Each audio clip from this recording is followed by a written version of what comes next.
ಕೆಲವೊಂದು ಸಂಬಂಧಗಳು ಬಾಡಿಗೆ ಮನೆ ಇದ್ದಂತೆ. ಎಷ್ಟೇ ಶೃಂಗರಿಸಿದರೂ ನಮ್ಮದಾಗುವುದಿಲ್ಲ. ಸಂಬಂಧಗಳು ಸ್ಫೂರ್ತಿ ತುಂಬುವಂತೆ ಇರಬೇಕು. ಸಂಬಂಧಗಳಲ್ಲಿ ಹಾಲು ಜೇನಿನಂಥ ಸವಿ ಇರಬೇಕು.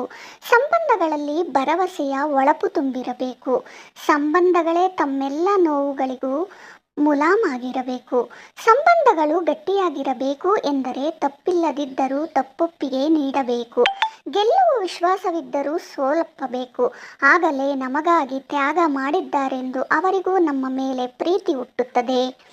ಸಂಬಂಧಗಳು ಗಾಜಿನ ಹಾಗೆ ಒಮ್ಮೆ ಒಡೆದು ಹೋದರೆ ಮತ್ತೆ ಅದನ್ನು ಸೇರಿಸುವುದಕ್ಕೆ ಆಗುವುದಿಲ್ಲ. ಆದ್ದರಿಂದ ಸಂಬಂಧಗಳು ಒಡೆದು ಹೋಗದಂತೆ ನೋಡಿಕೊಳ್ಳಬೇಕು. ಕೆಲವು ಸಂಬಂಧಗಳು ಗಾಜಿನಂತೆ ಚೂರು ಚೂರು. ಅಂತಹ ಸಂಬಂಧಗಳ ಬಗ್ಗೆ ಕಾಳಜಿ ಇರಲಿ.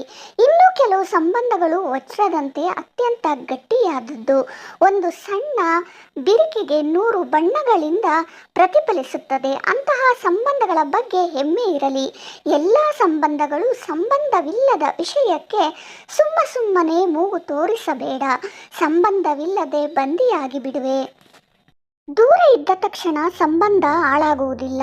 ಹತ್ತಿರ ಇದ್ದ ತಕ್ಷಣ ಸಂಬಂಧ ಬೆಸೆಯುವುದಿಲ್ಲ. ಯಾರು ಎಷ್ಟೇ ಚೆನ್ನಾಗಿ ಒಬ್ಬರನ್ನೊಬ್ಬರು ಅರ್ಥ ಮಾಡಿಕೊಂಡಿದ್ದಾರೆ ಅನ್ನುವುದರ ಮೇಲೆ ಸಂಬಂಧಗಳು ಗಟ್ಟಿಯಾಗಿರುತ್ತವೆ. ಕೆಲವರು ಬದುಕಿನಲ್ಲಿ ಅತಿಥಿಯಾಗಿಯೇ ಉಳಿದಿಡಬೇಕೇ ಹೊರತು ಆತ್ಮೀಯರಾಗಲು ಬಯಸಬಾರದು. ಕೆಲವೊಮ್ಮೆ ಆತ್ಮೀಯತೆ ಸಂಬಂಧವನ್ನು ಹಾಳು ಮಾಡಿಬಿಡುವುದು. ನಮ್ಮ ಅವಶ್ಯಕತೆಗಾಗಿ ಬೆಳೆಸುವ ಸಂಬಂಧ ಬಹಳ ಕಾಲ ಬಾಳಲ್ಲ. ಅನಿವಾರ್ಯತೆ ಇದ್ದಾಗ ಪ್ರೀತಿಸುವ ಸಂಬಂಧವು ತುಂಬ ದಿನ ಉಳಿಯಲ್ಲ. ಸ್ವಾರ್ಥವಿಲ್ಲದ ಪ್ರೀತಿ ಮಾತ್ರ ಶಾಶ್ವತ. ತಪ್ಪು ಅನ್ನುವುದು ಜೀವನದ ಒಂದು ಪುಟ ಮಾತ್ರ. ಸಂಬಂಧಗಳು ಅನ್ನುವುದು ಪೂರ್ತಿ ಪುಸ್ತಕ. ದಯವಿಟ್ಟು ಆ ಒಂದು ಪುಟಕ್ಕೋಸ್ಕರ ಪೂರ್ತಿ ಪುಸ್ತಕವನ್ನು ಕಳೆದುಕೊಳ್ಳಬೇಡಿ. ಕೆಲವು ಸಂಬಂಧಗಳನ್ನು ಮನದ ಅಣೆಕಟ್ಟಿನಲ್ಲಿ ಹಿಡಿದಿಟ್ಟು ಸೆರೆ ಸೃಷ್ಟಿಸುವುದಕ್ಕಿಂತ ಬಿಟ್ಟು ಬಿಡುವುದು ಲೇಸು. ದಿನ ಕಳೆದಂತೆ ಸಂಬಂಧಗಳು ಗಟ್ಟಿಯಾಗುವ ಬದಲಿಗೆ ಬಂಧಗಳ ನಡುವೆ ಬಿರುಕಿನ ಚಿತ್ತಾರ ಮೂಡುತ್ತಿದೆ. ಪ್ರೀತಿಯ ಮರೆಯಲ್ಲಿ ದ್ವೇಷ ತಾಂಡವ ಆಡುತ್ತಿದೆ. ಕೆಲವು ಸಂಬಂಧಗಳು ನಮ್ಮ ಒಡ ಹುಟ್ಟಿದವರಿಗಿಂತ ಹೆಚ್ಚು ನಮ್ಮನ್ನು ಆವರಿಸಿಕೊಂಡು ಬಿಡುತ್ತವೆ.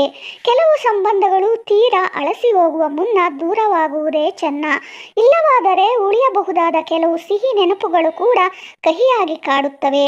ಎಲ್ಲ ಸಂಬಂಧಗಳಿಗೂ ಅದರದೇ ಆದ ಬೇರೆ ಇದೆ. ಹಾಗಾಗಿ ಪ್ರತಿಯೊಂದು ಸಂಬಂಧಗಳನ್ನು ಉಳಿಸಿಕೊಳ್ಳಲು ಪ್ರಯತ್ನಿಸಿ. ಸಂಬಂಧವೆಂದರೆ ಜೀವಮಾನದ ಶಿಕ್ಷಣ. ಕೇವಲ ಕಲಿಯುವುದಕ್ಕಾಗಿ ಇರುವುದಲ್ಲ, ಅನುಭವಿಸಲು, ಜೀವಿಸಲು, ಪ್ರೀತಿಸಲು ಇರುವುದು. ಗಳಿಸುವ ಹಣ ಮತ್ತು ಸಂಬಂಧಗಳು ಉಳಿಸಿಕೊಂಡಷ್ಟು ನಮ್ಮ ಜೊತೆಯಲ್ಲಿ ಇರುತ್ತವೆ, ಬಳಸಿಕೊಂಡಷ್ಟು ನಮ್ಮನ್ನು ಬಿಟ್ಟು ಹೋಗುತ್ತವೆ. ಕೊನೆಯದಾಗಿ ಒಂದು ಮಾತು ಹೇಳ್ತೀನಿ ಸ್ನೇಹಿತರೆ, ಸಂಬಂಧಗಳು ದೀಪದ ಎಣ್ಣೆಯಂತೆ ಇರಬೇಕು.